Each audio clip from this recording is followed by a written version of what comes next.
All right, everyone, we have one last segment for you. We wanted to make sure you heard from F1 itself. We have a great conversation, zooming out a little bit about the impact of F1 on everything from the economy, sustainability, but also my favorite topic, TV, media, streaming. Please give a warm welcome to Liam Parker, the Chief Communications and Corporate Affairs Officer at Formula One.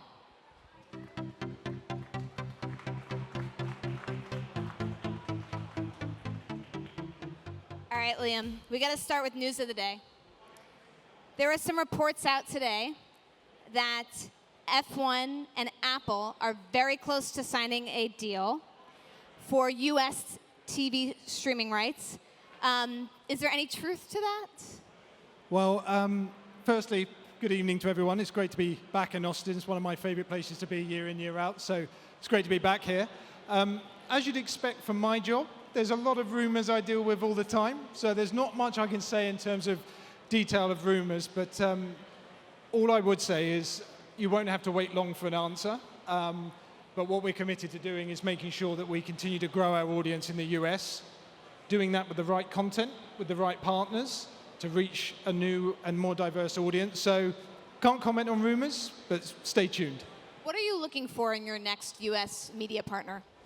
I think what we're looking for is a partner that genuinely believes in the sport, understands what we're trying to do with the sport, can explain to our audiences and new audiences who we are, what we are, and what we can offer to them as a content experience. It's not just sport, cars going around the track, it's entertainment, it's racing, it's personalities. So we've been incredibly lucky to have ESPN over the last few years who have set us off on this trajectory within the US. And the partner, whoever it is we go with in the future, will need to be part of that storytelling and reaching a brand new audience. You said ESPN, they really took a chance on F1, investing early, helping to grow the audience. What did you learn from them that you're going to take to your next media partner? What we've learned is in Formula One, we're always trying to innovate, trying to improve, and the lessons learned from ESPN is understanding how you talk to that audience. You can come into an environment and think you're the expert, you know what an audience is expecting from you, because we're Formula One. We know what the audience wants, but actually being able to be grounded in what audiences want, understanding what terms work, what they're interested in, what flicks the switch, what doesn't. So being able to adapt and listen to that intelligence from experience is vital. Outside of the US media rights, you all have invested a lot in entertainment and culture. Thinking about Drive to Survive on Netflix, you just had a very successful movie with Apple, the F1 movie. Why is it important to invest in sort of the cultural zeitgeist programming in addition to just regular distribution of races? Yeah, I think really importantly now where we've come over, particularly in the last 5 years, is we're not just a sport anymore. The sport is still the core of who we are, but we've become a cultural phenomenon, we've become an entertainment phenomenon, and if my boss Stefano was sitting here right now, he'd say, we're not competing against NASCAR, IndyCar, the NBA. It's not sport, it's entertainment. We're competing for people's time on their iPhones, on their devices, all kinds of different content streams. So we need to be in that space of content and entertainment, but based and grounded in an excellent and incredible sport. You say you're not competing against NASCAR, but at the end of the day, motorsport is motorsport, and they've carved out a very serious niche, which is the Americana audience. How are you going to define the F1 brand in America that makes it distinct from that? Yeah, so I think firstly, if we go back 4 years ago, we had one race in the US. Now we've got 3. We've got 52 million fans. A few years ago, that was a lot smaller than it is today. And what we try to do is always be respectful of the other sports in the US. We haven't come barging in saying we're going to take over this, we think we're better than that. They're established sports, there's a huge amount we can learn from them, and it's great to hear that they want to learn from us as well. But I think we have our own unique personality. Traditionally a European sport that's traveled the world and now building a profile in the US. I like to say that when you turn up to an F1 event, you can get a burger, stay in a tent or a caravan, but you can go to the Paddock Club and have champagne, There's all different walks of life. There's all different options for people depending on what you want, how you want to enjoy the weekend. So I think we're unique that we don't say we're this or we're that, all grounded on the sport, but so many different experiences for our fans. So it's just a bit of a broader opportunity, it sounds like, than maybe what you would find with NASCAR.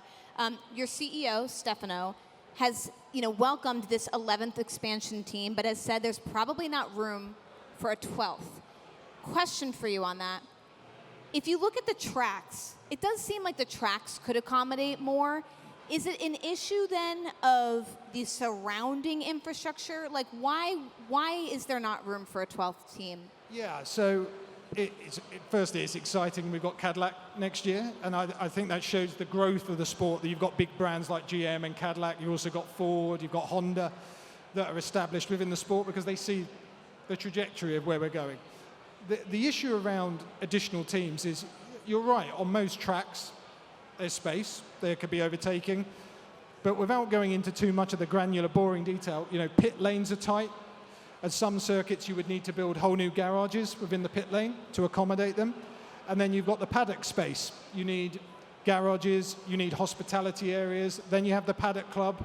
Do you then squeeze down another team and another team in order to accommodate? So these are big logistical challenges for promoters, and promoters are here, like Bobby, who does a great job here.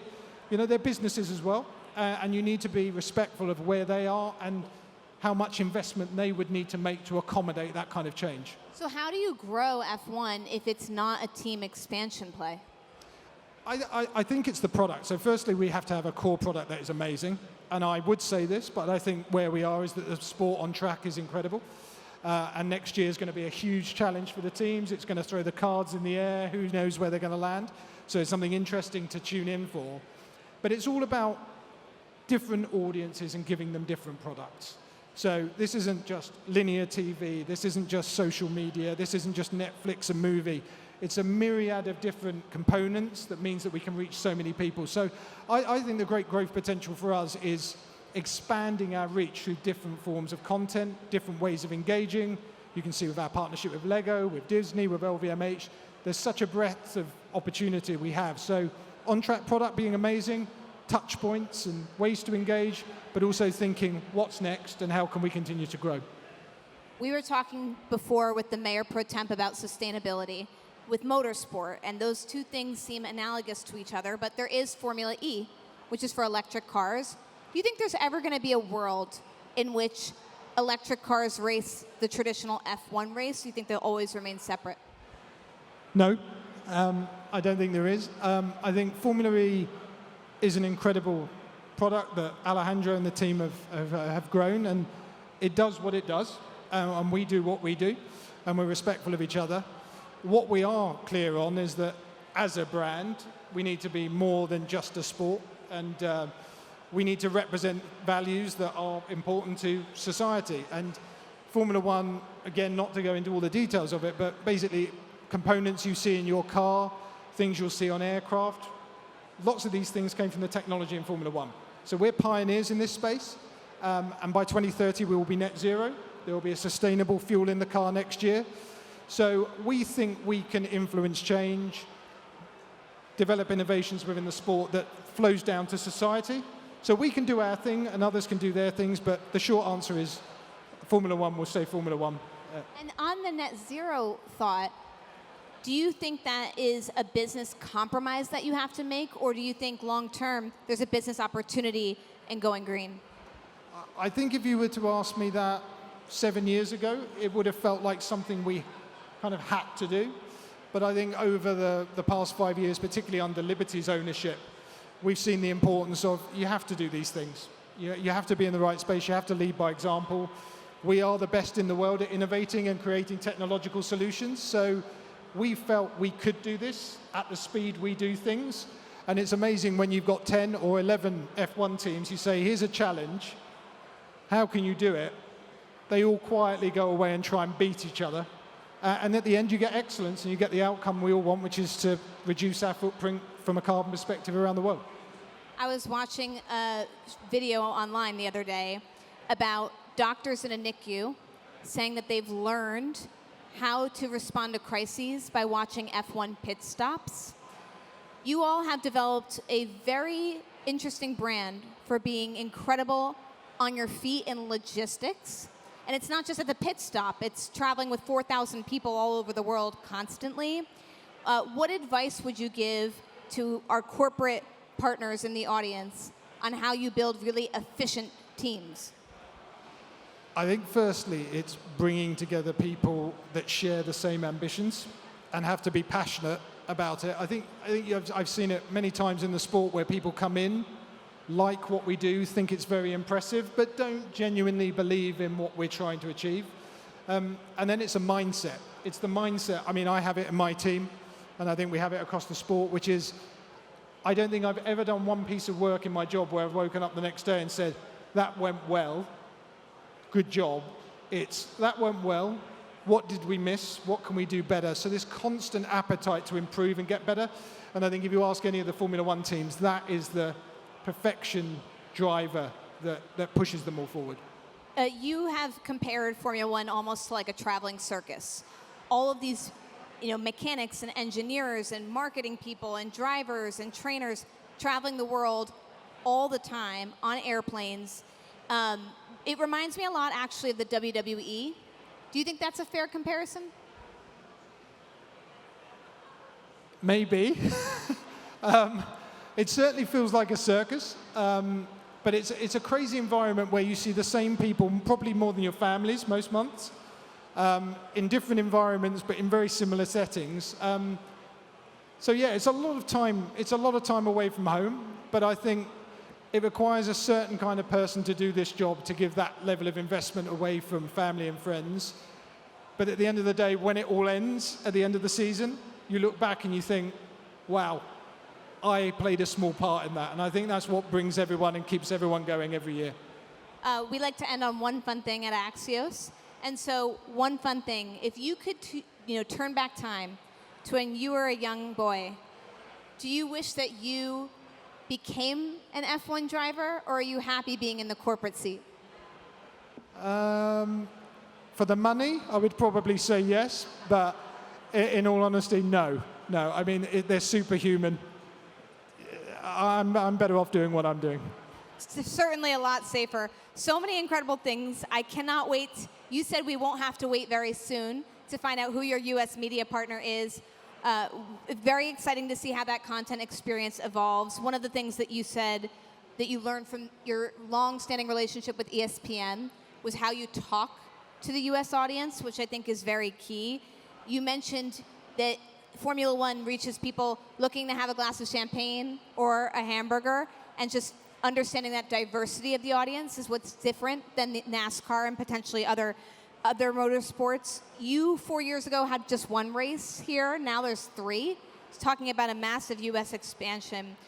When it comes to the 12th potential team or expansion beyond, it's not a racetrack problem necessarily. It's an infrastructure problem. It's thinking about all of the paddocks that you'd have to build, the garages and things like that. So I asked, how would you expand? And you said it's really about making different products for different audiences, new content experiences. There's not going to be electric cars in F1 anytime soon. FE does that very well, and they will continue to. But it does matter to be sustainable, and representing certain values is key to society. And by 2030, the goal is to be net zero, which is pretty impressive. And then finally, I asked, how does the F1 machine work, and how can people take something away from it that makes their machines work better? And you said it's a shared mindset. Everybody has to have the same ambitions. I love that you said you think about what did we do wrong the next day.